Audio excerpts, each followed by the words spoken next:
La verdad es que yo no soy Gigi Mitre. Yo soy Gigi Buitre de un multiverso. Ah, multiverso. En mi mundo, 13 años no pasó el tiempo. No. No. ¿Y dónde Por estaba? eso- ¿Dónde estaba ¿Dónde ha Gallón? estado la buitre todo este ¿Dónde ha tiempo? estado? ¿Multiverso qué es? Ah, por ahí. No, es una realidad alterna. Una realidad paralela. Exacto. ¿No han visto los Avengers? Sí. Sí. Justamente ahí hablamos como que no, es que ahí lo explican. Sí. Vean los Avengers, sí, lo explican. Oye, es que a la G le gusta viajar mucho, ¿no? Sí, viajera. Viajera. Viajera, sí. Sí, pues.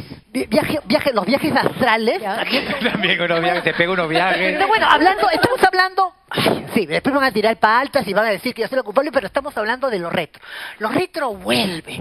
La televisión de antes vuelve. Saddle up and dance.